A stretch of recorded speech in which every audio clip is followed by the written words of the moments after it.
Inangkada na ang impeachment kay Vice President Sara Duterte at nag-convene na ang impeachment court. Pag-usapan nga natin yan at makakasama po natin dito sa PRTV Prime Media Studio si Attorney Mel Santamaria, former Dean ng Far Eastern University Institute of Law. Magandang gabi po, Attorney Mel. Magandang gabi sa iyo, Ninya.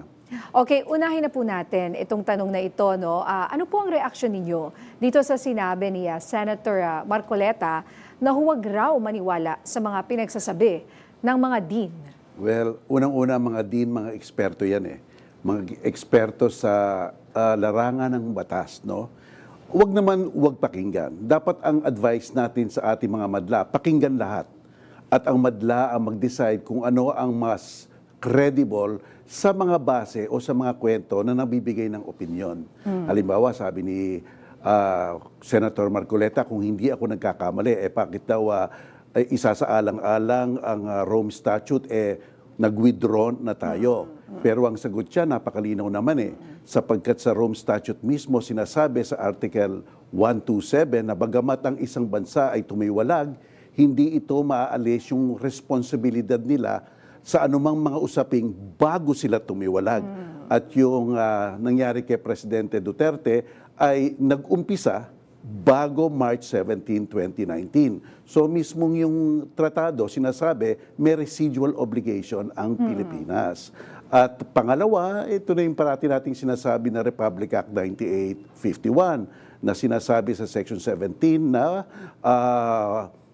pwedeng ipaubaya na ng gobyerno ng Pilipinas ang pag-iimbestiga at paglilitis kung meron ng isang international court na naglilitis at nag-iimbestiga at pwede pang ibigay yung suspect. So, madaming base at lalo na ang konstitusyon, sinasabi, the generally accepted principle of international law ay bahagi na rin ng mga batas ng Pilipinas. Oo, kasi nga po yun talaga yung ini-insist ng kampo ni Senator Bato na kailangan na galing daw sa local courts or may approval ba na kahit na hindi galing something na approval from any local court, inihingi daw nila. Yun lang naman daw at susuko daw siya, sabi. Oo, yun ang punto nila. Pero ang tanong nga kung kailangan pa ng pangalawang pagdedetermina ng probable cause. Kung nabasa natin yung comment ng Office of the Solicitor General, ang linaw-linaw Ang sabi ng Office of the Solicitor General, sa larangan ng international law, ang crime against humanity ay isang krimen. At sa larangan ng ating konstitusyon, sinasabi natin ang international law ay bahagi ng ating batas. At ito na nga yung Republic Act 9851 na tulay natin dun sa international law na kamukha ng sinabi ko, pwedeng paubaya doon sa international court. At kung nire-recognize natin yung international court, nire-recognize rin natin yung proseso nila, including a warrant of arrest.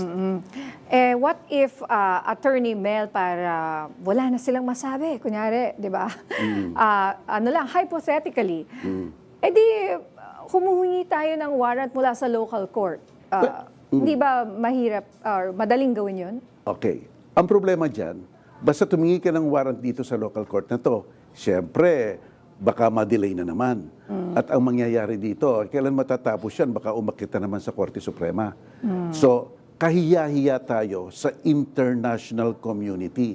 Sa pagkatandaan natin, itong kaso ni Duterte, may hugis, may nuance ng international global situation, no?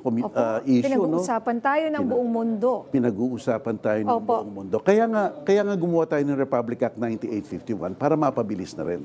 Oo, at yun nga, yung defense team rin ni VP Sara naman is heavily banking on the Supreme Court to issue a TRO laban sa impeachment proceedings. Kung sakaling mag-issue rin ng TRO ang Korte Suprema at harangan ang trial naman ng Senado, gaano po kabigat ito na constitutional crisis na haharapin ng ating bayan? Basta't mag-decide ang Korte Suprema, palagay ko susunod naman ang lahat. So hindi tayo magkakaroon ng constitutional crisis. Palagay ko, susunod dyan ang mababang kapulungan o ang Senado. Kaya lang ang problema nila, wala ngang constitutional crisis, pero baka magkaroon ng political crisis. Sa pagkatatandaan natin, no? Baka ang mga tao biglang maglabasan na. Di ba kamukha nung envelope ni Estrada, no? Hindi mo, because this is so volatile, this is so highly political, na talagang may repercussion sa political aspect. No? Kaya, Even the Senate leadership itself is very volatile, Yes. very fragile. Kumbaga, people are saying that Senator Alan Peter is hanging by a thread. Do you think there's still a chance anytime mapalitan siya as a Senate President? tandaan natin, Ninyang, bilang ngayon, 11:30 na. At kung hindi pwedeng bumoto ang Zoom, 11:12 lang yan. So, napaka-thin na talaga ng bilang.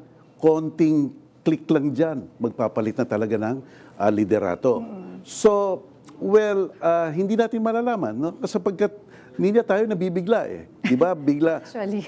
Bibigla tayo, ay may panabago na naman, may kudeta na naman, merong mga ugong-ugong dyan, may pagpapakaila dyan, pero nangyayari. So, ang hirap. Pero tama ka eh. That kind of apprehension, nagkakaroon ng instability eh. That's true. Instability kahit ano ang tingnan mo.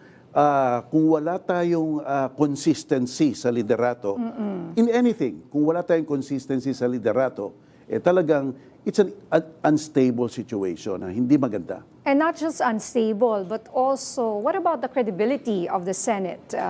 Isn't it at stake here, especially after the very chaotic shooting incident at the Senate? And now we just heard Christian Bascones saying, di ba, protective custody raw ng Senado, itong si Senator Bato, na inalaw nilang umalis ng Senado just like that. Alam mo, magandang tanong yan, Ninya. Pumapasok tayo sa impeachment na talagang may credibility issue ang Senado. Unang-una, ang naging Senate President, dating kasama ni Duterte bilang candidate for Vice President. Pangalawa, nakita natin yung sitwasyon. Di ba masyadong matindi, may putukan pa. Yung pagpapalit ng liderato, yung putukan, masyadong parang anong nangyayari.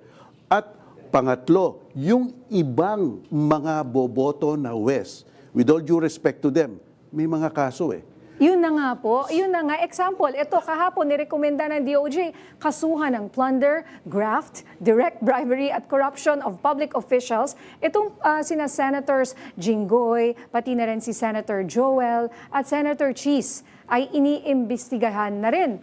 Paano po ito makakaapekto sa impeachment trial? Unang-una, talagang diretsa sa credibility issue eh. Nung impeachment court, yung mga jurors. At pangalawa, tandaan natin, kung merong probable cause ng plunder at final sa korte, non-bailable. Kulong yan. Nakakulong sila. Nakakulong yan. Ngayon, pwede bang i-allow ang Zoom o hindi? Yun na Diba? nga. Baka Para, alam niyo po, if there's a will, there's a way. Yes, di ba? Kaya siguro alam na natin kung bakit tumututol yung iba sa Zoom. Yun na nga Diba? po eh. So, Parang kabit-kabit, no, Ninya? yun na nga po, lahat yan connected and it's all very exciting but very, very sad for our country. A lot of people are Yes, expressing their sentiments na Yes. nalulungkot sila sa mga pangyayari. Talagang nakakalungkot, Ninya, kagaya ng pinag-uusapan natin dati. Sapagkat tayong mga nanonood, nakita natin, the powerful was protecting the powerful. Tsaka meron pala silang tribal mentality dyan. Kahit na right or wrong, basta kasapi nila, poprotektahan nila.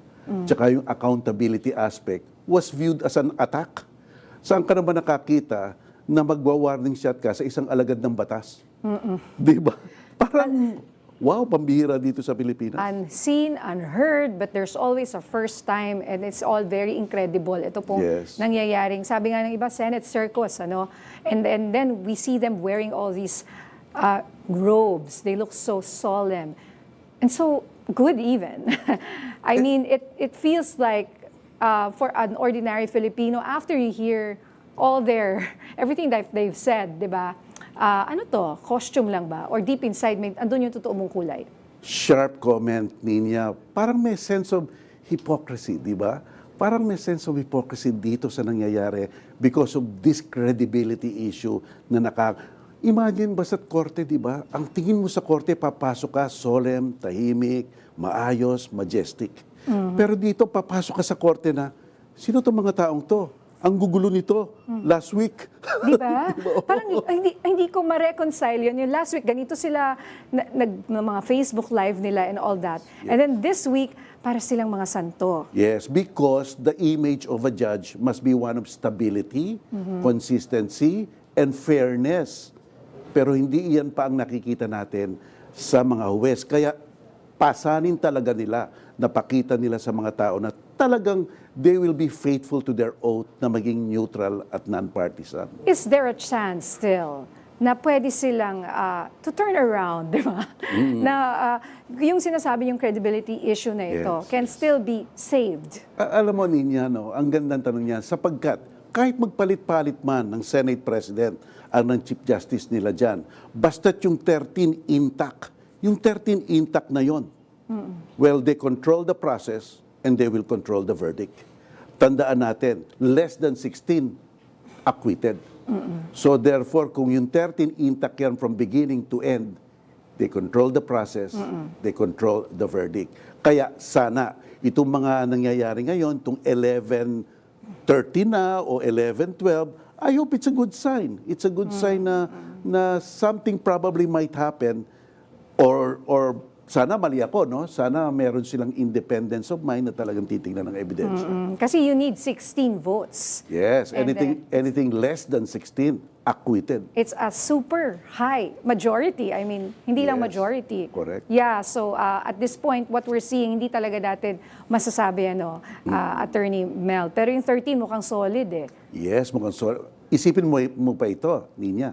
During the proceeding, kung ano man ang desisyon ni Senate President Peter Alan Cayetano, the objection is sustained. Sinabi niya, it can be overturned by the block of 13. Pwedeng sabihin ng isa dun sa block of 13, can we put that to a vote? Ayan na, majority decision na. Kaya sinasabi ko, they probably might also control the process.